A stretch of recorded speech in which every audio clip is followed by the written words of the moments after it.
करो यार शुरू। जी भाई लेक्चर 67 स्टार्ट करें। अच्छा भाई, अच्छा ये एग्रीकल्चर में जरा रिवाइज करें।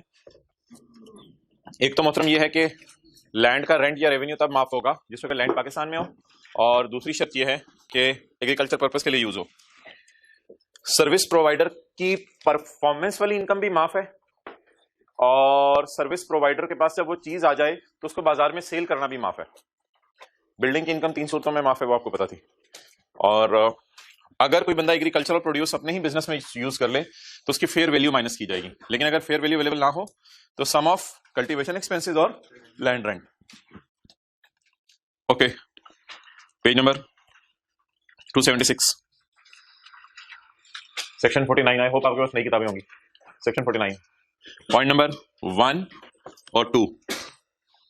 फेडरल गवर्नमेंट की इनकम पे कोई टैक्स नहीं है, यानी फेडरल गवर्नमेंट ने कोई टैक्स नहीं देना किसी को, और प्रोविंशियल गवर्नमेंट की इनकम पे कोई टैक्स नहीं है।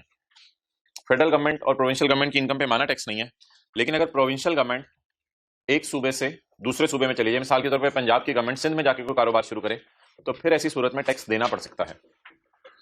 Income of federal government shall be exempt from tax. Income of provincial और local government in Pakistan shall be exempt from tax. However income from business सिर्फ अगर बिजनेस करे कोई प्रोविंशियल, ये लोकल गवर्नमेंट होती है नाजिम की हुकूमत, प्रोविंशियल गवर्नमेंट तो सूबे की हुकूमत है। However income from business of provincial और local government from a business outside its इलाका will be chargeable to tax. तो आउटसाइड इट्स इलाका का मतलब है पंजाब गवर्नमेंट सिंध में जाके बिजनेस करे, पंजाब गवर्नमेंट अगर सिंध में जाके बिजनेस करे तो फिर पंजाब गवर्नमेंट को सिंध में जाके टैक्स देना पड़ सकता है। Okay, point 3।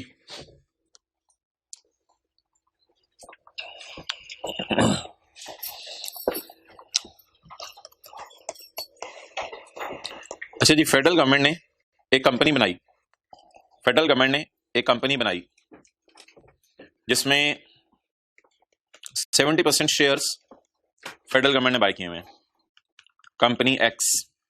अच्छा, कंपनीज पे आपको पता है डबल टैक्सेशन होती है। कंपनी जो है वो एफबीआर को 29% टैक्स देती है, और कंपनी जब अपने शेयर होल्डर को पैसे देती है तो 15% टैक्स काट के देती है, 15% टैक्स, और वो 15% भी ऑब्वियसली किसके पास चला जाता है, एफबीआर के पास चला जाता है। तो ये वाली रिलैक्सेशन अवेलेबल है क्या, कि अगर, अब जरा बात और से सुनिएगा, एक बार बैठ के बात पहले और से सुन लें। फेडरल गवर्नमेंट, इधर देखें सारे लेट आने वाले, फेडरल गवर्नमेंट अगर किसी कंपनी के शेयर खरीद ले या कंपनी को बनाए, बाकी 30% शेयर मैंने आपने खरीदे होंगे आम लोगों ने, फेडरल गवर्नमेंट अगर किसी कंपनी को बनाए तो वो कंपनी एफबीआर को टैक्स जरूर पे करेगी, लेकिन अगर वो कंपनी साल के एंड पे फेडरल गवर्नमेंट को डिविडेंड देने लगे तो डिविडेंड पे टैक्स नहीं काटेगी। समझ आ गई बात? बड़ी सादा सी बात है। तो जो कंपनी अगर फेडरल गवर्नमेंट बनाए तो ये कंपनी क्या करेगी, डबल टैक्स देगी या एक दफा टैक्स देगी? एक दफा। सिर्फ किसको? एफबीआर को। क्या ये कंपनी फेडरल गवर्नमेंट को पैसे देते हुए टैक्स काटेगी? पढ़ लें, पहले पढ़ लें फिर मैं नोट करने देता हूं। अ कंपनी, पर्सन से मुराद कंपनी है, any person, a company, page 276, a company making payment to federal और making payment of dividend, a company making payment of dividend to federal or provincial or local government shall not deduct tax at 15%। 15% पे tax नहीं काटेगी।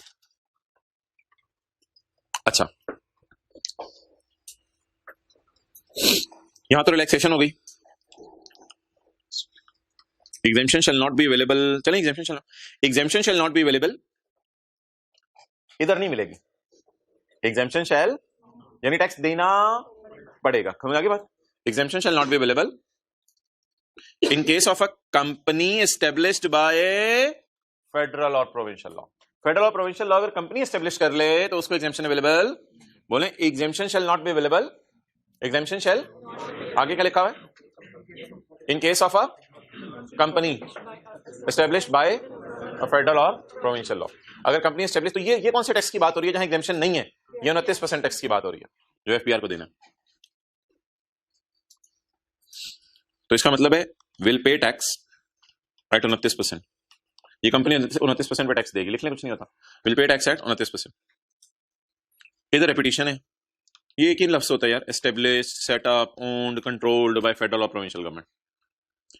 अब कुछ लोगों ने कहा यार ऐसा तो ना करो ना, हुकूमत ने ये कंपनी बनाई है, एफबीआर के पास टैक्स चला गया, तो एफबीआर तो हुकूमत का ही इदारा है, तो हुकूमत के पास ही टैक्स जा रहा है, तो लॉ मेकर ने कहा नहीं नहीं यार ये टैक्स फिर भी लगेगा।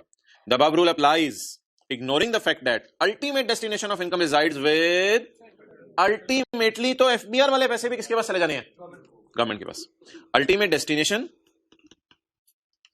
Destination of income resides with federal, और ये फिक्रा आसान सा है, इससे कुछ परेशानी होना पड़ गया था। अब रूल अप्लाइज, ऊपर वाला रूल लगेगा। इस बात को भूल जाओ कि अल्टीमेटली तो वो पैसा जो आप जमा करवा रहे हैं वो फेडरल गवर्नमेंट के खजाने में ही जा रहा है, तो अपने आप को ही फेडरल गवर्नमेंट टैक्स पे करिए, इस बात को इग्नोर कर दो। चलिए नोट कर लो।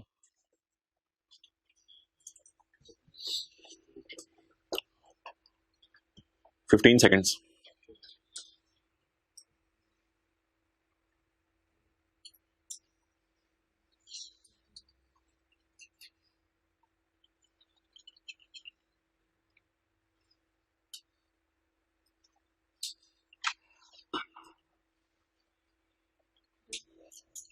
ओके अच्छा, इसमें ना पॉइंट 1 और 2 से मिक्स ना कर दीजिएगा चीजें। 1 और 2 में ये होता है कि फेडरल गवर्नमेंट या प्रोविंशियल गवर्नमेंट अगर अपनी टेरिटरी में रह के कोई काम शुरू करे कंपनी बनाए बगैर, तो फिर उसे टैक्स नहीं देना। लेकिन अगर फेडरल या प्रोविंशियल गवर्नमेंट कंपनी बना के कारोबार करे तो टैक्स देना। लेकिन अगर फेडरल और प्रोविंशियल गवर्नमेंट खुद कारोबार करे तो टैक्स, लेकिन अगर प्रोविंशियल गवर्नमेंट दूसरे सूबे में जाके कारोबार करे तो टैक्स देना। डन? क्या चीज? कोई भी कारोबार आप कर ले, मिसाल के तौर पे कहीं से ऑयल निकल रहा है, ऑयल निकाल के हुकूमत बेचने लग जाए, उठे टैक्स माफ। सेक्शन 50, ओ यार ये इसका वेट करें जरा। सेक्शन 50 और 51 का क्लास पूरी होने दें, इस पे हमें आधा घंटा लग जाए दोनों पे। पहले से पे आए, पहले फारिग से पढ़ ले। सेक्शन 53 मोहतरम, 4 तरह की एग्जेम्पशंस अवेलेबल है हमारे लॉ में। एक शेड्यूल है, सेकंड शेड्यूल, उसमें 4 तरह की एग्जेम्पशंस अवेलेबल है। एग्जेम्पशंस ये सारी अलग शुक्र हमने पढ़ी हुई है, मिसालें देते रहे। Exempt from tax, pension. अच्छा एक है फर्स्ट शेड्यूल है टैक्स रेट्स वाला, और एक है सेकंड शेड्यूल। आज मैंने सेकंड शेड्यूल लफ्ज पढ़ा है। सेकंड शेड्यूल में टैक्स रेट्स नहीं है, टेबल नहीं है, टेबल 1 और 2। सेकंड शेड्यूल है जिसके अंदर एग्जेम्प्ट इनकम्स बताई गई हैं। एक एग्जेम्पशन की मिसाल दें, बोले जी पेंशन। लो रेट की कोई मिसाल दे दें, जल्दी दें यार, जल्दी टाइम नहीं है। लो रेट की कोई मिसाल दे दें। लो रेट डिविडेंड के ऊपर लो रेट है।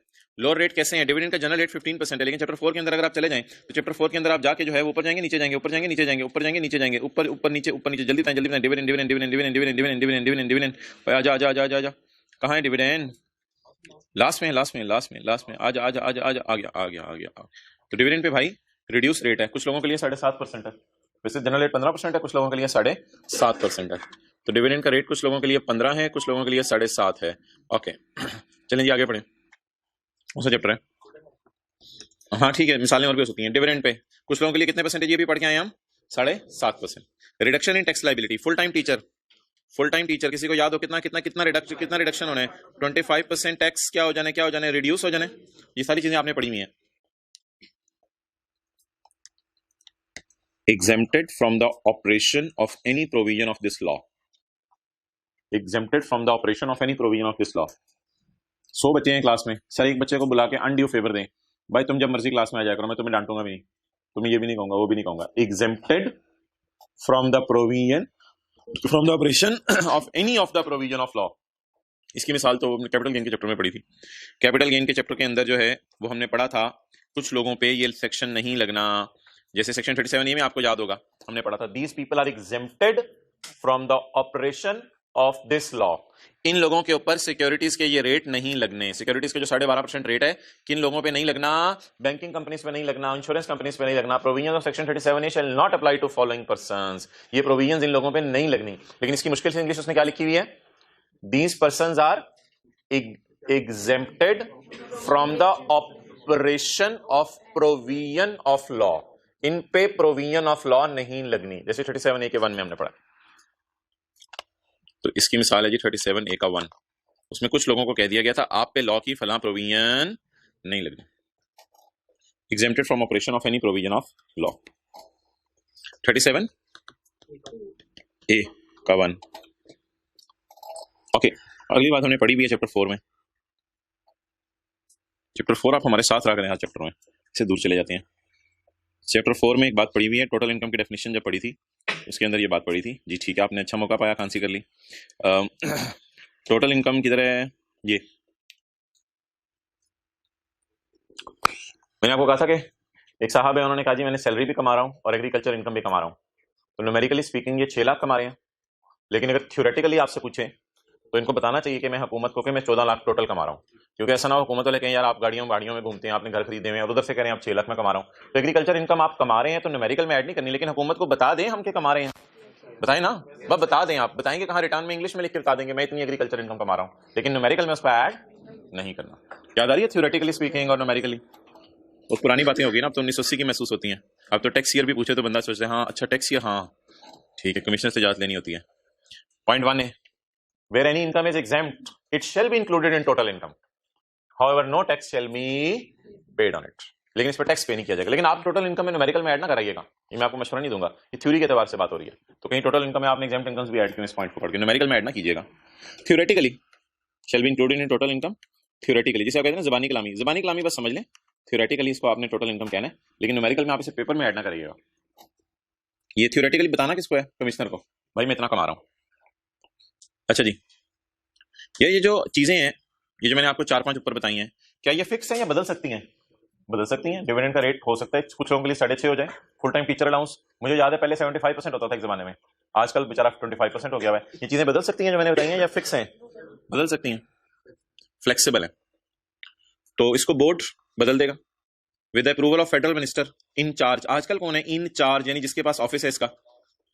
अच्छा, ये तो बहुत कोई गलत बात कर रहे हो आप। द बोर्ड में with approval of federal minister in charge amend the second schedule. Amend the second schedule किधर है? हमने पढ़ा ये, amend the second schedule by adding, by omitting और चेंजिंग एनी क्लॉज और condition. By adding, by omitting और changing any clause. हो सकता है कोई full time teacher allowance delete ही कर दें, हो सकता है कोई नया अलाउंस ले आए, बोर्ड इसमें चेंजेस कर सकता है। All the amendments shall take effect all the amendments shall take effect any tax year, all the amendments shall take effect from any tax year। इस फिक्रे को तो मैं आपको सही करवाता हूँ, आसान करवाता हूँ। From any tax year beginning on any date before और after the commencement of the financial year in which the notification is issued. All amendments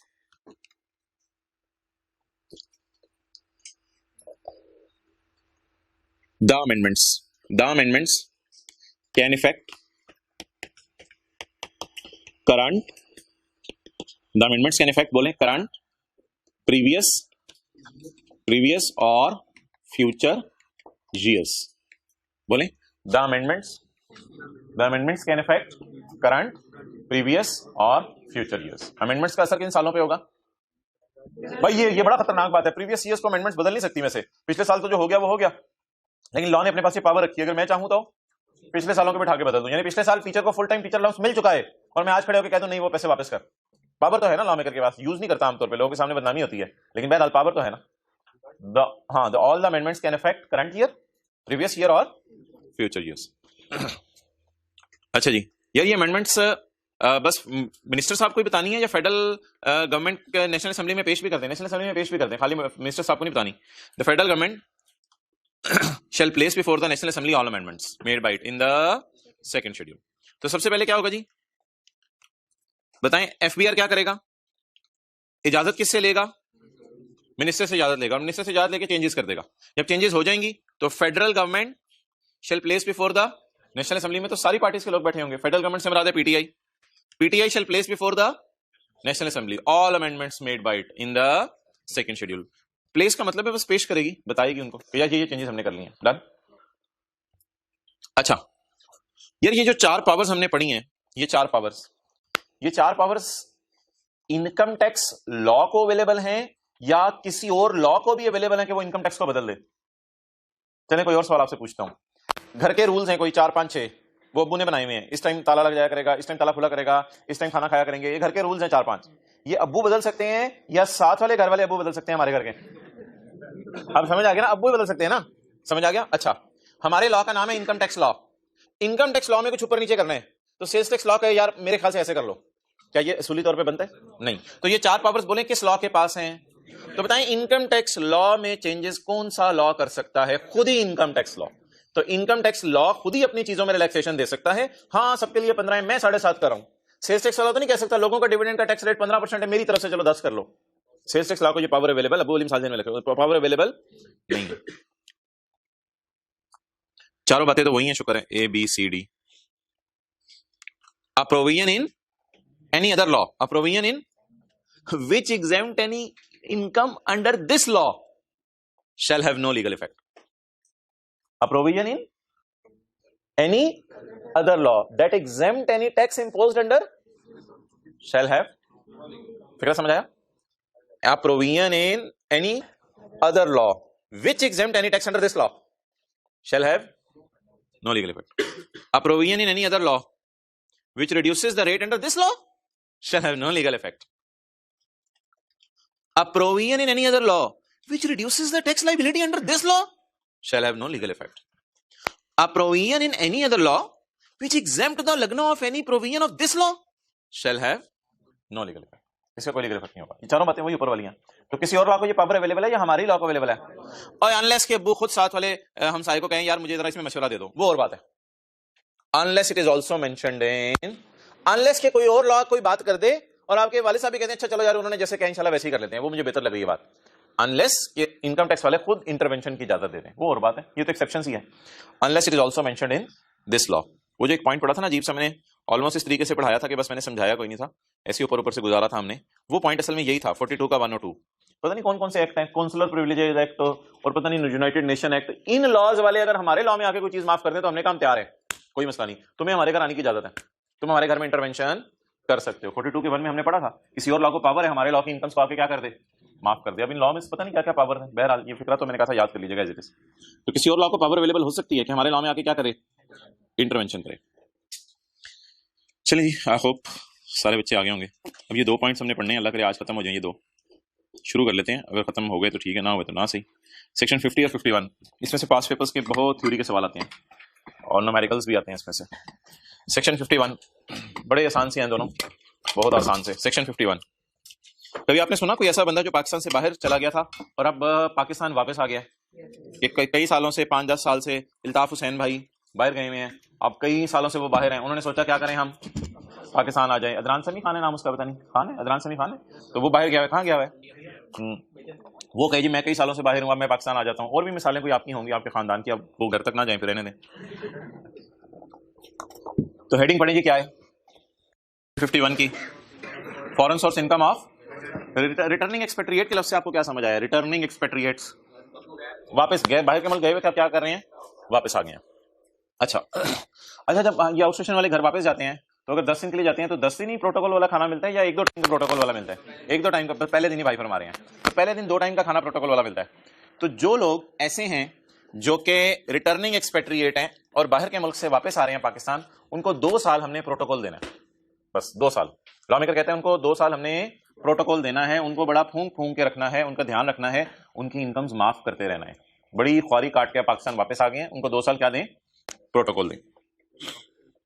वो बात उसने नहीं की, जाते हैं, जाए हमारी बिला से, वो हमारी बिला से जाए फिर। ओके,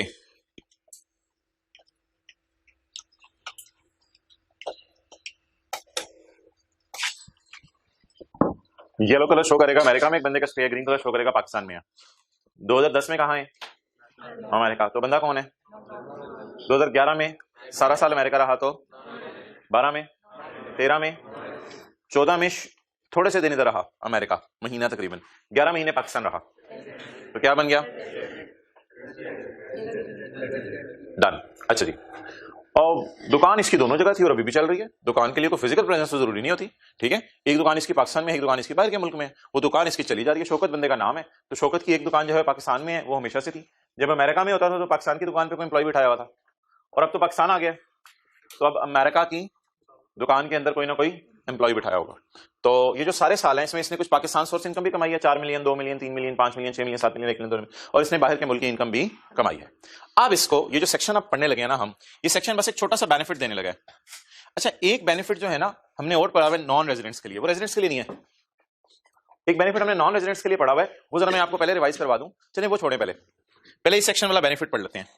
इस सेक्शन ये कहता है मोहतरम कि आपका ये वाला 12 और ये वाला 13 माफ है। बस ये सेक्शन ये कह रहा है। कौन सा वाला माफ है? 12 और 13। तो उसूल बता दें क्या बना। जो बंदा बाहर के मुल्क रहता था और अब कहां वापस आ गया? पाकिस्तान वापस आ गया, तो वो तो रेजिडेंट बन गया। आपको याद होगा रेजिडेंट की पाकिस्तान और फॉरेन दोनों इनकम टैक्सेबल होती हैं। रेजिडेंट का यही बनने का नुकसान है, रेजिडेंट की पाकिस्तान इनकम भी टैक्सेबल होती है, और रेजिडेंट को 2 साल मुर्गी खिलाओ, 2 साल उसकी फॉरेन इनकम माफ कर दो। अब टोटल 6 जमा 12 नहीं होगा, टोटल 6 लिखा हुआ है मैंने, टोटल 7 जमा 13 नहीं होगा, टोटल क्या लिखा हुआ है 7। लेकिन आज के बाद, उधर ना देखिएगा, आज के बाद, समझ आ गई? अच्छा ये एक बेनिफिट आपको मैं पुराना बता दूं, ये जो मैंने ब्लैक लाइन से किया ना, ये तो मैंने 12 और 3 को क्यों किया है, 12 और 13 को, ये तो आज वाला मैं सेक्शन पढ़ाने लगा ना, सेक्शन 51 है ना, ये तो सेक्शन 51 है। लेकिन एक बेनिफिट और अवेलेबल है, वो जो नॉन रेजिडेंट्स को अवेलेबल होता है, वो शायद वो चैप्टर 4 तो हमारे साथ साथ चल रहा होता है। कंट्रोल पेज अप, चलो जी, चैप्टर 4 थले उते उते पेज 7 तो आपकी किताब में नहीं होगा, आपकी किताब में कोई और नंबर होगा। सेक्शन 11 हमने पढ़ा था, रेजिडेंट का आपको पता है पाकिस्तान वाली इनकम भी टैक्सेबल है और बाहर के मुल्क वाली भी, लेकिन नॉन रेजिडेंट को बाय डिफॉल्ट क्या बेनिफिट अवेलेबल है? अगर आपने आज की क्लास अटेंड ना की होती तो आपकी अंडरस्टैंडिंग ये थी कि जितना अरसा नॉन रेजिडेंट है उतना अरसा सिर्फ कौन सी इनकम टैक्सेबल है? नॉन रेजिडेंट की। ओहो, टैक्सेबल कौन सी है नॉन रेजिडेंट की? ना हो रहा है ना, नॉन रेजिडेंट अगर पाकिस्तान में कुछ करेगा हम उससे टैक्स लेंगे। मैंने मिसाल दी थी, ब्रायन लारा पाकिस्तान में आके 10 दिन क्रिकेट खेले तो उससे टैक्स ले लें, ब्रायन लारा बाहर में जो कर रहे हैं उससे ना पूछें। तो आज की क्लास अगर नहीं ली हुई थी तो अंडरस्टैंडिंग क्या थी हमारी? नॉन रेजिडेंट की सिर्फ पाकिस्तान वाली इनकम टैक्सेबल है और रेजिडेंट की तो दोनों टैक्सेबल है। रेजिडेंट बनने का यही तो नुकसान है। अच्छा, आज की क्लास से पहले हमारी क्या अंडरस्टैंडिंग है? नॉन रेजिडेंट की पाकिस्तान वाली इनकम टैक्सेबल है और रेजिडेंट की दोनों इनकम टैक्सेबल है। ये आज की क्लास से पहले है, ठीक है। तो इसका मतलब है ये बेनिफिट तो हमने पहले ही कहीं पढ़ लिया हुआ है, ये बेनिफिट तो आपको याद है हमने पहले ही कहीं पढ़ लिया हुआ है। ये बेनिफिट हमने कहां पढ़ा हुआ है कि नॉन रेजिडेंट की बाहर वाली इनकम में माफ कर दिया करो, ये तो हमने चैप्टर 4 में पढ़ा हुआ है, ये तो हमने चैप्टर 4 में पढ़ा हुआ है। आज का सेक्शन क्या बेनिफिट दे रहा है वो मैं आपके सामने पर्पल मार्कर ब्लू मार्कर से करने लगा हूं, 12 भी माफ करने लगा हूं, और तो ये ब्लैक वाला बेनिफिट तो आपको ऑलरेडी अवेलेबल है। अब टोटल चेक कर लें, सही है? 4 2 3 5 6 7 15 9 डन। तो इस सेक्शन ने बता दें क्या बेनिफिट दिया। ये सेक्शन, ये जो पहले वाला बेनिफिट है ना, ये तो हमने यहां पढ़ा था ना पॉइंट नंबर 6 में, the income of non resident shall be computed only including the Pakistan income. तो ये वाला जो बेनिफिट है ब्लैक वाला, समझ आ रहा है? ये जो ब्लैक वाला बेनिफिट है ये हमने कहां पढ़ा था? सेक्शन 11 के 6 में, हाँ सेक्शन 11 के 6 में। और ये वाला बेनिफिट हमने कहां पढ़ा है आज? ये वाला और ये वाला 12 और 3 वाला सेक्शन 51 में। चलें जी,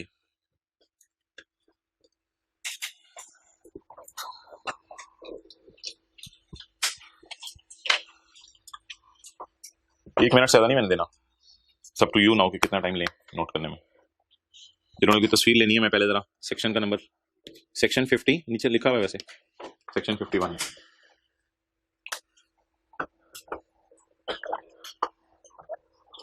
अच्छा, मैं थोड़ा सा ना पहले एक्सपैंड कराऊं, अब फिर नीचे वाला भी खोल देता हूं। ये 551 पे हमारी दूसरी क्लास नहीं है, आज सेक्शन 51 है।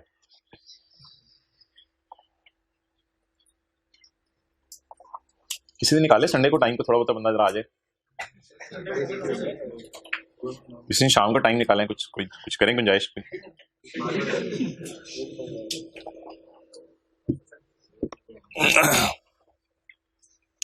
वैसे संडे को क्लास नहीं होनी चाहिए, एक ही दिन होता है, जरा बंदा पिछली रिवीजन करनी होती है। ओके चलें जल्दी नोट करें।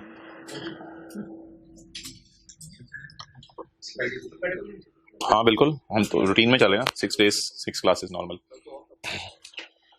नहीं भाई, कल तो असल में अब ये है कि जो अगली क्लास है वो, ये मैंने आपको बताना था, नॉर्म ये चल रही थी कि मैं फिजिकल वालों से बातें कर रहा हूँ, ऑनलाइन वाले अपनी रूटीन पे चलें। नॉर्म ये चल रही थी कि मैं, जब आप लोग पॉज कर दो यार, सुबह करो, क्या करें वो तो, अच्छा बड़ी मुश्किल से रिक्वेस्ट करके भाई रिक्वेस्ट की है इनसे कि आ जाएं रिकॉर्डिंग के लिए। अच्छा, आप समझते टीचर का दिल नहीं ज्यादा छुट्टी करने को, टीचर हद होगी यार, इंसान ही है। ओके, लेकिन इन पे आप लोगों ने फरवरी में परेशान होना है।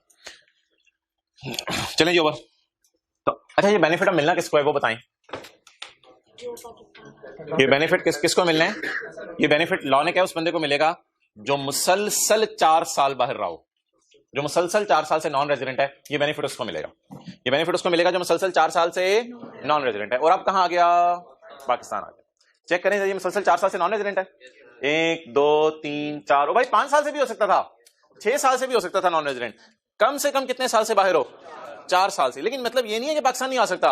हो सकता है यार 2 दिन के लिए पाकिस्तान आया हो तो कोई मसला नहीं, 10 दिन के लिए पाकिस्तान आ जाए, 25 दिन के लिए, 100 दिन के लिए पाकिस्तान आ जाए, लेकिन रहे क्या? नॉन। तो जो बंदा मुसलसल 4 साल से नॉन रेजिडेंट है उसको क्या बेनिफिट है? जिस साल पाकिस्तान नहीं, ये बात नहीं करनी, जिस साल पाकिस्तान आया, जिस साल रेजिडेंट बना उस साल, और उससे अगला 1 साल इसकी बाहर की इनकम क्या हो जाएगी? माफ हो जाएगी। किस किस साल माफ होगी? जिस साल रेजिडेंट बना उस साल और उससे अगला 1 साल इसकी फॉरेन सोर्स इनकम क्या हो जाएगी?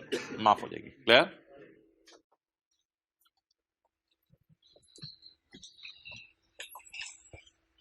ओके, पढ़ें जी। Any foreign source income, any, सिर्फ माफ क्यों नहीं लगी है? Foreign source income derived by citizen of, अच्छा इसके लिए सिटीजन होना जरूरी है, क्या आपके पास पाकिस्तान का आईडी कार्ड हो? Derived by citizen of Pakistan in a tax year who was not a resident individual in any से मुराद ऑल लिख लें। एनी यहां इसी कॉन्टेक्स्ट में कि मुसलसल 4 सालों से बाहर है। एनी कुछ लोगों को कंफ्यूज करता है, इसलिए समझने के लिए ऑल लिख लें आप। Who was non resident in all of the 4 tax year preceding the year in which he became a resident. देखें, 4 years preceding the year in which he became, जिस साल रेजिडेंट बना उससे प्रीसीडिंग 4 गिने, 1 2 3 4, चारों में क्या है? preceding the year in which he became resident shall be exempt from tax। कितने साल तक माफ है ये?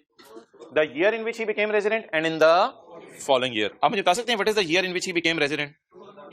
2000 and the following year, ऐसे 14 और 15 को मैं टिक कर रहा हूं, इन 2 सालों में ये टैक्स माफ होगा। अच्छा जी, what is the year in which he became resident? 14, तो 14 का साल माफ होगा और 15 का साल माफ होगा। अच्छा फिर पिछले साल बनेंगे कौन से 4? अगर 14 और 15 माफ है तो पिछले 4 बनेंगे कौन से? 13 12 11 और 10। समझ आ गया? जैसे 51 का 2 था, ये सैलरी के चैप्टर में हमने पढ़ा था, फॉरेन सोर्स सैलरी माफ होती है, जाके देखेंगे आपको याद आ जाएगा। ओके, इंग्लिश जरा याद कर लें, अभी इधर ही पढ़ लें, जल्दी इंग्लिश याद कर लें। लेकिन यार कौन सी इनकम माफ होने लगी है? सिर्फ फॉरेन सोर्स, उससे कोई फर्क नहीं पड़ता, बेनिफिट लेके चला जाए। घर वालों ने बुलाया, आपने कहा मैं 10 दिन के लिए आया हूं लेकिन 2 टाइम का मुर्गा खा के निकल गया, अम्मी मैंने टेस्ट तैयार करने में जा रहा हूँ। उसमें ये तो नहीं कहेंगे अम्मी के बेटा जी तो पहले तना था मुर्गा ना बना, अम्मी और कितने है। कल की क्लास में ना तकरीबन जो अपलोड होगी उसमें तकरीबन आधा घंटा इसके पास पेपर के डिस्कशन पे लग जाएगा, थ्योरी के सवाल हैं। तो पढ़ें जी, अब आगे बताएं कहाँ हैं, फिर हमने अगले हफ्ते इंशाल्लाह सेल्स टैक्स उम्मीद है शुरू करना है। Foreign source income of returning expatriates, बाहर की इनकम कमाएगा कौन? इन अ टैक्स ईयर। ये बंदा कौन है? Who is non resident in all of the 4 years preceding the year in which he became resident. जिस साल रेजिडेंट बना उससे पिछले 4 साल। शेल बी, अब बेनिफिट बताएं क्या है? Shall be exempt from in the year जिस साल वो रेजिडेंट बना and in the following tax year. अच्छा अगर मैं इसको थोड़ा ऐसे बदलूं, इसको थोड़ा मैं ऐसे बदलूं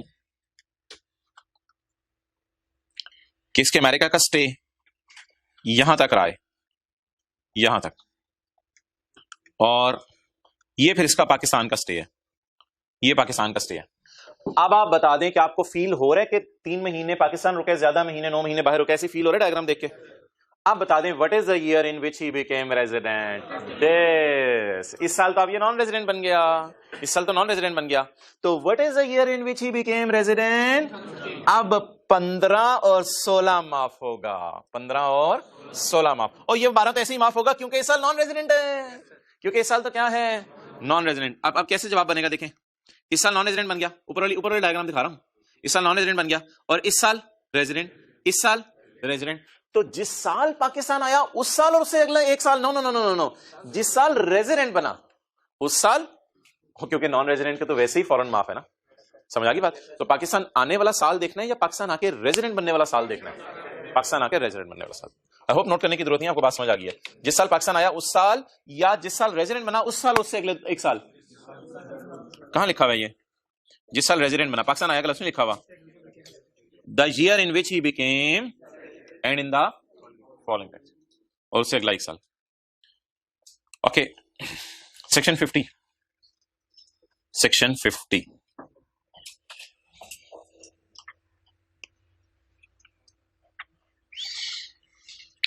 जब सिम्पसन पैदा हुआ ना लंदन में, तो उसकी माँ ने ये मन्नत का लफ्ज तो नहीं अंग्रेज यूज करते होंगे, बहरहाल उसकी माँ ने ये मन्नत मांग ली कि ये नौकरी करेगा तो कराची में। अब पाकिस्तान का लॉ मेकर तो खुश हो गया, यार जबरदस्त है, बस अब सिम्पसन खेलता रहा कूदता रहा, बड़े होते होते एफएसए की आला तालीम हासिल की। किस मुल्क का था? जर्मनी का, मैंने बोला लंदन। अच्छा, अब लंदन के अंदर वो पला बड़ा हुआ। अब वालदा ने उससे कहा बेटा अब मेरी ख्वाहिश पूरी करने का वक्त आ गया, मेरा कोई पता नहीं, तो मेरी ख्वाहिश है तो कराची में नौकरी कर जाके, ठीक है? अम्मी साहिल समंदर से जाना है? नहीं बेटा जहाज से भेजूंगी तुझे। अम्मी देख लें, हाँ बेटा जा। अब लॉ मेकर कहते हैं पुत्र आ जा, अगर तेरा पाकिस्तान का स्टे 3 साल से कम निकला, अगर तेरा पाकिस्तान का स्टे 3 साल से कम निकला तो तुम बाहर से आए हुए, हम तुम्हें प्रोटोकॉल देंगे, तुम 3 शर्तें पूरी कर दो। तुम 3 शर्तें पूरी कर दो, तुम्हारी पाकिस्तान की सैलरी इनकम माफ कर देते हैं। तुम 3 शर्तें पूरी कर दो, तुम्हारी पाकिस्तान की सैलरी इनकम माफ कर देते हैं। शर्त यह है कि तुम पाकिस्तान में सैलरी कमाने आओ, नंबर 1। नंबर 2, नौकरी करने आना, तुमने कोई कारोबार करने ना आना। शर्त यह है तुम क्या करने आओ? नौकरी करने आओ। दूसरी शर्त यह है कि तुम जो है पाकिस्तान के अंदर आए हो तो पाकिस्तान में तुम्हारा स्टे टोटल 3 साल से ज्यादा का नहीं होना चाहिए, 3 साल से ज्यादा का स्टे नहीं होना चाहिए, दूसरी शर्त। और तीसरी शर्त यह है कि तुम जो पैसा कमा रहे हो पाकिस्तान की, तुम जो पैसा कमा रहे हो बाहर के मुल्क में, वो पैसा तुमने पाकिस्तान में नहीं लाना, वो पैसा तुमने पाकिस्तान में नहीं लाना। ऐसा हो सकता है वो यहां रहकर बाहर के मुल्क में पैसा कमा रहा हो। अच्छा, अब मेरे मुंह से ये तो नहीं निकला उसकी पाकिस्तान की सैलरी माफ होगी? नहीं, तो उसकी इनकम कौन सी माफ होगी, ये जरा आपने समझना है।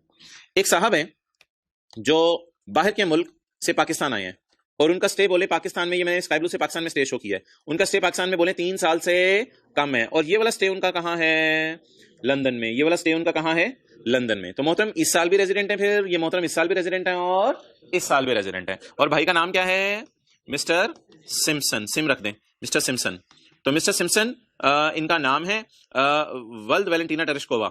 अच्छा वो नहीं, वो तो माँ हो जाएगी। अच्छा, तो मिस्टर सिम्पसन इसका नाम है। अब ये पाकिस्तान में आए हैं, अब ये पाकिस्तान में आके इनकम फ्रॉम सैलरी कमा रहे हैं, पाकिस्तान सोर्स, और बाहर इन्होंने अपनी मेहनत करके, ये शुरू से ही अपनी तालीम को अपने पांव पे खड़े होकर खर्चे पूरे करते थे, तो वालदा इनको पैसे थोड़े कम देती थी, तो इसने शुरू से ही एक थोड़ा जनरल स्टोर था खोला हुआ था, और वहां पे कोई 1-2 एम्प्लॉइज हायर करके जो है वो अपना काम चला रहा था। तो इसका कोई बिजनेस भी चल रहा है, इनकम फ्रॉम बिजनेस, ये इसका लंदन में चल रहा है।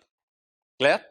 तो पाकिस्तान के अंदर सैलरी कमाई इसने 7 मिलियन, 8 मिलियन, 6 मिलियन, और बाहर के मुल्क में इसने इनकम फ्रॉम बिजनेस कमाई 14 मिलियन, 15 मिलियन, 23 मिलियन। अब हमारा लॉ मेकर कह रहा है कि मोहतरम तू बन गया रेजिडेंट। रेजिडेंट के लिए जनरल रूल है पाकिस्तान फॉरेन दोनों टैक्सेबल, याद है चैप्टर 4? तो बन गया रेजिडेंट। रेजिडेंट के लिए जनरल रूल क्या है? पाकिस्तान फॉरेन दोनों टैक्सेबल। डियर तुझे रिलैक्स कर रहा हूं मैं, तेरी कौन सी इनकम माफ करने लगे हैं? Foreign source. अगर कितनी शराइत पूरी हो जाए? 3। हालांकि रेजिडेंट की आपको याद होगा पाकिस्तान फॉरेन दोनों टैक्सेबल होती है, रेजिडेंट बनने का ये तो नुकसान है, तुम्हारी 3 इनकम, तुम्हारी क्या कहते हैं इनकम फॉरेन माफ करने लगे अगर 3 शराइत पूरी हो। नंबर 1 आप सैलरी कमाने आए हो, आपका स्टे 3 साल से काम का हो, और नंबर 3 जो बाहर पैसा कमाना है उसको बाहर ही रखना है, इस पैसे को पाकिस्तान में नहीं लाना। चले नोट, कौन सा सेक्शन है? बाहर से पैसा पाकिस्तान नहीं लाना, बाहर अम्मी को कहीं अपने पास ही रखें, जब मैं आऊंगा इस्तेमाल कर लूंगा, या उधर के खर्चे पूरे करें, बीवी मेरी उधर ही है, बच्चे भी मेरे उधर ही हैं, अम्मी उनको दे दिया करें। क्या? बस वो मना कर रहा है, मैं क्या करूं? उसने लिखा हुआ है फॉरेन इनकम ब्रॉट इनटू और रिसीव्ड इन पाकिस्तान मना है। बस बाहर का पैसा बाहर रखना है, बात खत्म। लॉ मेकर ने लिख दिया बाहर का पैसा आपने बाहर रखना है।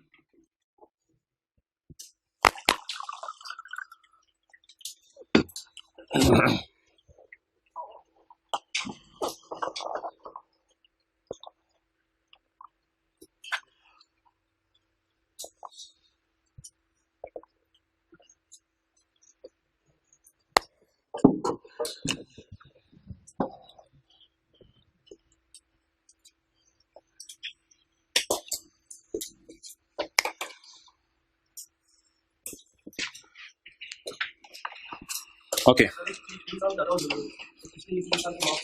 हाँ हाँ इसी तरह होता है नॉर्मली, इतना रिलैक्सेशन मिल जाती है। फिलहाल ये बेनिफिट तो अवेलेबल है नहीं, ये रहेगा। ये इसमें सिटीजन की शर्त नहीं है, असल में ये बाहर के लोग होते हैं अक्सर आते हैं इधर। इसमें कुछ ऐसी शर्त उसने डाली नहीं वैसे। The foreign income of an individual, the foreign income of an individual will be exempt from tax. The foreign income of an individual will be exempt from tax if he is resident solely because of his Pakistan में नौकरी करने की वजह से resident बना, यानी मैं जो बोला था पाकिस्तान नौकरी करने आया, रेजिडेंट बनने की वाहिद वजह क्या है? पाकिस्तान में नौकरी करना, पाकिस्तान में कारोबार करने नहीं आया. He is present in Pakistan for a period not exceeding 3 years. मुसलसल भी 3 साल नहीं रह सकता और तोड़ के भी 3 साल नहीं रह सकता, यानी हो सकता है कभी बीच में आता जाता रहे, लेकिन मैक्सिमम स्टे पाकिस्तान में कितने साल का होना चाहिए? 3 साल का होना चाहिए. However, अब ये तीसरी शर्त ना इसने उल्टी करके लिख दी. However, under following circumstance, foreign income will be taxable. Any foreign income brought into or received in, अगर पाकिस्तान ले आओ income, it will be chargeable to tax. फिर ये चार्जेबल है. बीच में एक पॉइंट है, ये पेपर में आता है, कोई नहीं, इतना इंपॉर्टेंट नहीं है, ये मैं बाद में बता देता हूँ. ये ऐसी पॉइंट है अजीब सा. चले जी, असूल क्या भाई? कोई भी इंडिविजुअल जो नौकरी करने की वजह से रेजिडेंट बना है, अगर उसका स्टे 3 साल से कम है और वो बाहर की इनकम को पाकिस्तान ना मंगवाए, तो उसकी बाहर की इनकम माफ है. इसका मतलब ये नहीं है कि पाकिस्तान सोर्स इनकम माफ है. एक बात नोट कीजिएगा, चाहे सेक्शन 50 है चाहे सेक्शन 51 है, दोनों की हेडिंग फॉरेन इनकम है. और नोट करें, दोनों सेक्शंस में पाकिस्तान सोर्स इनकम मैंने किसी भी सूरत में किसी भी बंदे की क्रॉस नहीं की. कोई ऐसा सिनेरियो नहीं है कि पाकिस्तान वाली इनकम हमने इसकी माफ की हो. सिर्फ माफ क्या कर रहे हैं ये दो सेक्शंस? Foreign income. अच्छा, वैसे रेजिडेंट्स के लिए जनरल रूल क्या पड़ा हुआ था वैसे हमने चैप्टर 4 में? दोनों टैक्सेबल है, लेकिन सेक्शन 50 आगे बढ़ के कौन सी इनकम माफ करने लगे? Foreign income. अगर कितनी शराइत पूरी हो जाए? 3 शराइत पूरी हो जाए. हाँ, तो हर साल बेनिफिट मिलेगा.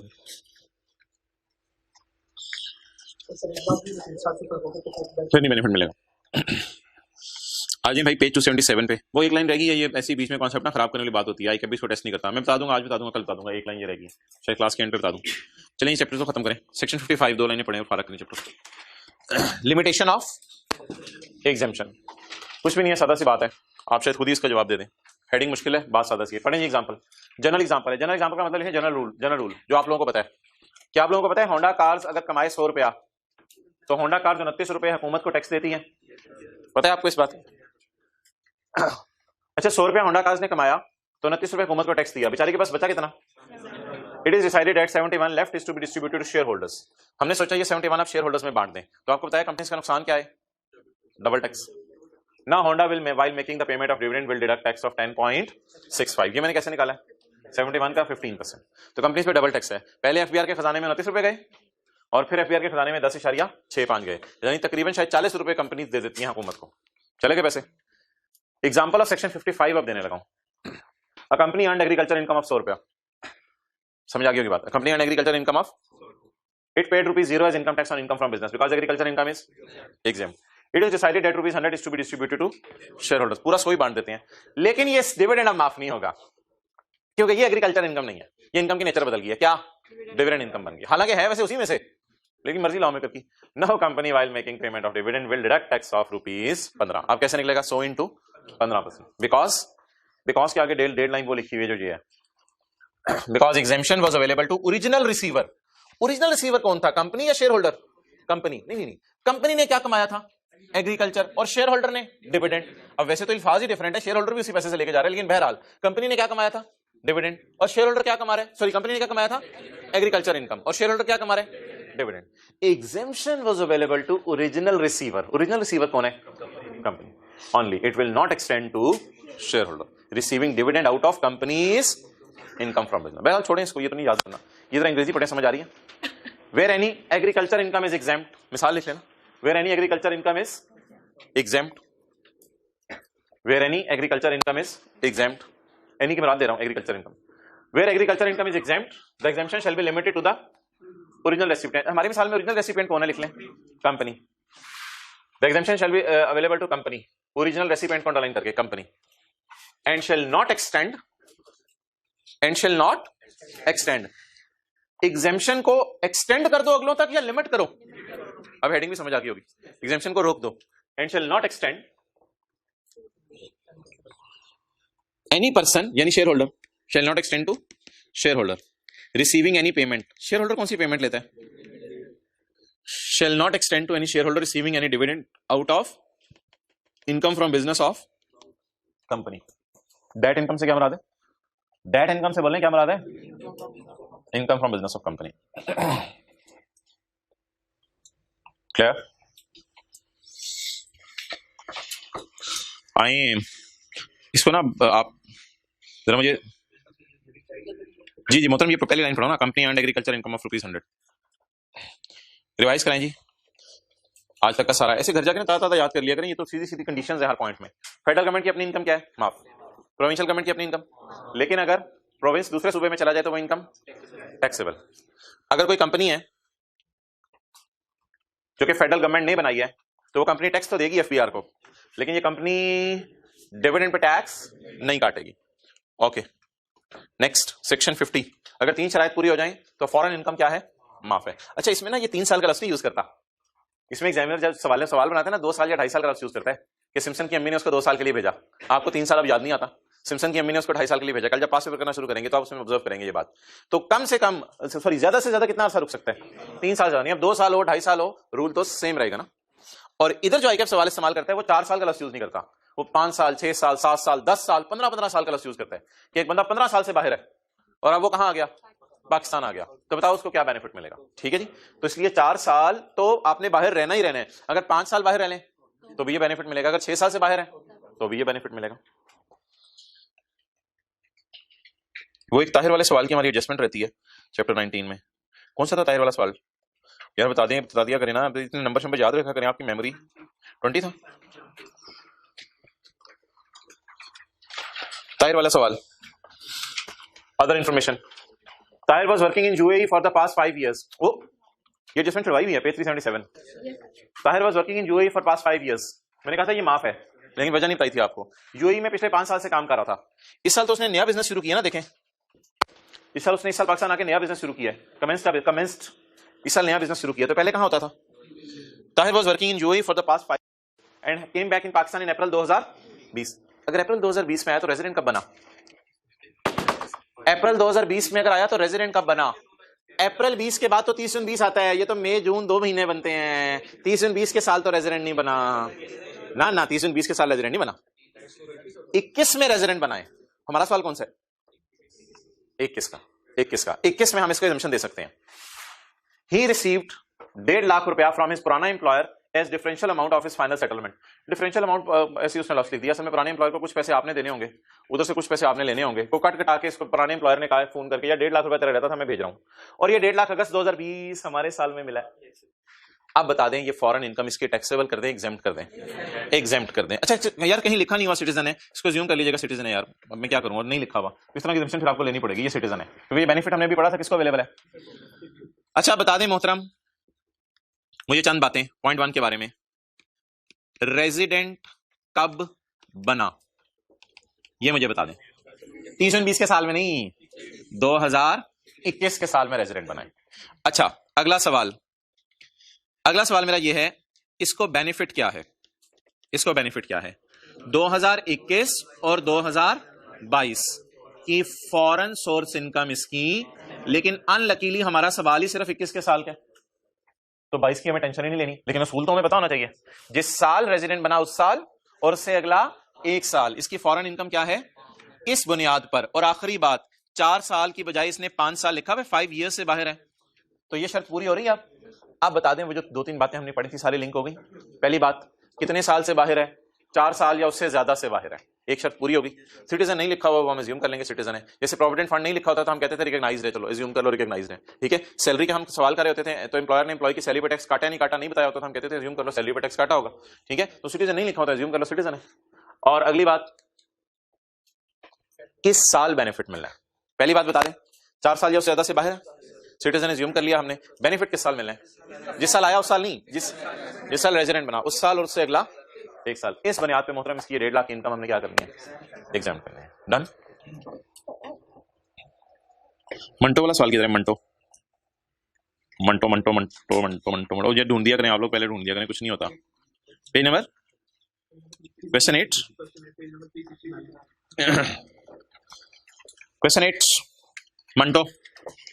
Manto worked as an employee in Berlin hotel. कहां पे नौकरी करा था?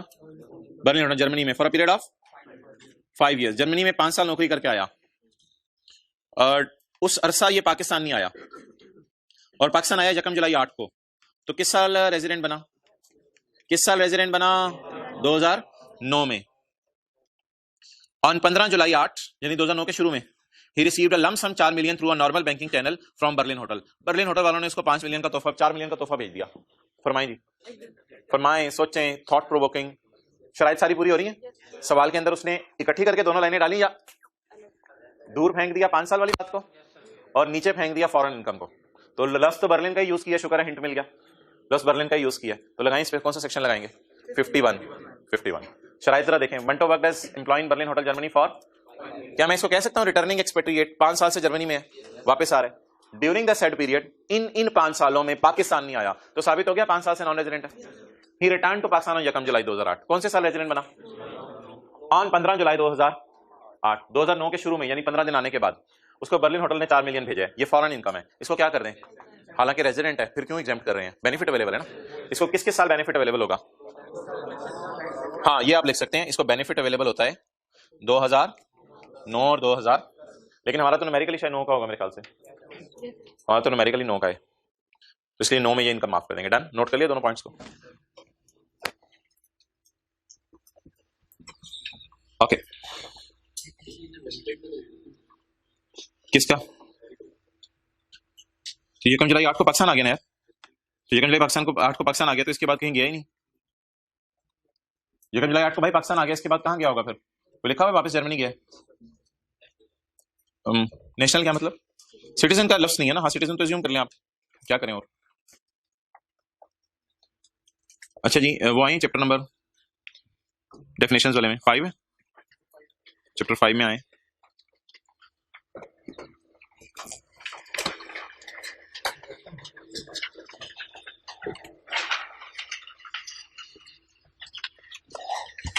अच्छा, ये डेफिनेशन आसान सी है, रॉयल्टी के ऐसे ज़बानी सुन लें, ये अल्फाज हैं, आपने बस याद रखने हैं। पाकिस्तान में बाटा नाइकी शूज को कहता है मुझे अपना डिजाइन इस्तेमाल करने दो, ये पेमेंट क्या होगी? रॉयल्टी की पेमेंट। पाकिस्तान का, नई किताबों में, पाकिस्तान का टीवी चैनल कहता है, पाकिस्तान का टीवी चैनल कहता है ESPN को कि मुझे आप जो है वो कोई इश्तेहार चलाने दो या टीवी मैच चलाने दो, तो पाकिस्तान का टीवी चैनल क्या पे करेगा? रॉयल्टी पे करेगा। इसी तरह पाकिस्तान का टीवी चैनल किसी बाहर के टीवी चैनल को कहता है फलां फिल्म चलाने दो, तुर्की वालों को कहता है फलां ड्रामा चलाने दो, तो क्या पे करेगा पाकिस्तान? उसकी रॉयल्टी पे करेगा। तो कोई भी किसी की चीज आप इस्तेमाल करें तो उस पर आपको क्या पे करनी पड़ती है? रॉयल्टी। किसी का नाम यूज कर लें, किसी का पेटेंट यूज कर लें, किसी की इन्वेंशन, किसी का डिजाइन यूज कर लें, बाहर के कोई कपड़ों का ब्रांड है, उनको आप कहें यार हमें अपना ब्रांड इस्तेमाल करने दें, तो जो होंडा एटलस कार है, होंडा एटलस कार जो है वो कहे होंडा जापान को कि आप हमें इस्तेमाल करने दो होंडा का लोगो, तो ये क्या पेमेंट होगी? रॉयल्टी। तो बस ये लिखा हुआ सारा। अच्छा, ये पैसे हम बाहर के मुल्क वालों को क्रिकेट मैच अगर सीरीज में चल रहे हैं तो इकट्ठे भी पैसे दे सकते हैं, या हर मैच के बाद भी थोड़े थोड़े पैसे दे सकते हैं। तो मींस एनी अमाउंट पेड और पेएबल। हाउएवर डिस्क्राइब्ड कंप्यूटर का मतलब है जो मर्जी इसका नाम रख लो। हाउएवर आप लोग जो मर्जी नाम रखो इसका, कहते हैं मेरी नजर में ये क्या है? रॉयल्टी है। वेदर पीरियोडिकल का मतलब बताएं, थोड़े थोड़े करके भेजो और या इकट्ठे भेजो। किस मद में आप यूज कर रहे हो? क्या यूज कर रहे हो? किसी का बोले यूज कर रहे हो या राइट ऑफ यूज ले रहे हो? बोले क्या यूज कर रहे हो? किसी का पेटेंट, किसी की इन्वेंशन, किसी का डिजाइन, किसी का मॉडल, किसी का फॉर्मूला, किसी का ट्रेडमार्क, किसी का लाइक अदर प्रॉपर्टी यूज कर रहे हो। डेयर क्लियर? आपने ये परचेज नहीं किए, इनटेंजिबल्स नहीं है ये, तो हमने इंटेंजिबल डेफिनेशन में पढ़े थे। आपने परचेज नहीं किए, आप तो क्या कर रहे हो? इस्तेमाल की इजाजत ले रहे हो, तो अगले को क्या पे कर रहे हो? रॉयल्टी, उसका नाम यूज करने के। Use of right to use लफ्ज बार बार आएगा ना, ये तो लफ्ज देख लें बार बार आ रहे हैं। यूज कर रहे हो या राइट टू यूज उससे ले लिया। राइट टू यूज होता है आप चीज ले लेते हो, कोई दफा इस्तेमाल करना भूल जाते हो या सुस्ती होती है नहीं कर पाते, बहरहाल पेमेंट फिर भी करनी पड़ती है। द यूज ऑफ कॉपीराइट, जैसे आप कॉलेज से लेक्चर ले लेते हैं, अब आपके पास राइट टू यूज है, आप अगर किसी वजह से लेक्चर ना ले पाए तो कॉलेज वाले फीस वापस नहीं करते ऑनलाइन को, कहते हैं भाई चलेगी। तो यूज और राइट ऑफ यूज, यूज और राइट ऑफ यूज यानी कॉपीराइट किसी का, कोई लिटरेरी वर्क, किसी साइंटिस्ट का आपने काम इस्तेमाल किया, किसी से रिक्वेस्ट करके पाकिस्तान में फिल्म चला दी, कोई वीडियो चला दी, video tape in connection with television पे चला दी, टेप्स में चला दी, रेडियो पे चला दी। Example PTV pays royalty for broadcasting an ESPN cricket documentary but shall not include consideration for sale, distribution or exhibition of cinema films। ठीक है जी, तो इसका उर्दू में मतलब लिख लें, but shall not include sale, distribution or exhibition of cinema films। तो cinema films को रॉयल्टी की डेफिनेशन से इसने बाहर निकाल दिया। सिनेमा फिल्म्स को सेल, डिस्ट्रीब्यूशन और exhibition of cinema films, cinema films को इसकी डेफिनेशन से बाहर निकाला है। सेल ऑफ फिल्म्स क्या है? इमरान खान ने कोई फिल्म खरीदी बाहर के मुल्क से और फिल्म खरीद के डिफरेंट टीवी चैनल्स को बेच दी। अब जब बेच दी ना तो फिर टीवी चैनल्स की मर्जी है 1000 दफा चलाएं, लाख दफा चलाएं, लेकिन अगर थोड़े अरसे के लिए देते हैं ना तो फिर बताते हैं 1 या 2 दफा चलानी है, इससे ज्यादा नहीं चलानी। ठीक है, सेल ऑफ फिल्म्स, डिस्ट्रीब्यूशन वही मतलब। एग्जीबिशन ऑफ फिल्म्स क्या होता है कि आप टीवी चैनल को बेचते हैं और उसे कहते हैं लोगों को बुला के एग्जिबिट करनी है, टीवी पे चलाने की इजाजत नहीं है, तो ये चीजें इसमें कवर नहीं होती। नेक्स्ट, कोई पाकिस्तान इंडिया के कोई विजुअल इमेजेस थे, साउंड्स थी, वो गुजर रही थी हवा से, पाकिस्तान ने कहा यार कैच करके हमें भी इसको यूज करने दो। उन्होंने कहा कर लो, कुछ सैटेलाइट से चीजें आ रही थी, कुछ गुजर रही थी, डाटा गुजर रहा था, आपने डाटा पास ऑन हो रहा था, आपने इस्तेमाल करने की इजाजत ले ली, यार हमें भी इस्तेमाल करने दो। Receipt of any visual images और एनी साउंड्स और both transmitted by satellite, transmitted by cable. कोई डाटा ट्रांसफर हो रहा था, इंडिया वाले जो है वो चाइना वालों को डाटा ट्रांसफर कर रहे थे, आपने बीच में कहा यार पाकिस्तान से होकर जाने डाटा हमें भी यूज करने दो, मर्जी है आपकी। ऑप्टिक फाइबर और similar technology in connection with television, radio और इंटरनेट ब्रॉडकास्टिंग। ओके, इनके ना टेक्स्ट ट्रीटमेंट शुक्र है हमारे सिलेबस में नहीं है कि रॉयल्टी इनकम किस हेड में जाएगी और फिर आगे की क्या डिस्कशन है, ये नहीं है। एक छोटी सी डिस्कशन थी रॉयल्टी के बारे में, सेक्शन 6 हमने पढ़ा था, लेकिन वो फिर मैंने डिलीट करवा दिया था आपको कि ये नहीं है हमारे सिलेबस में।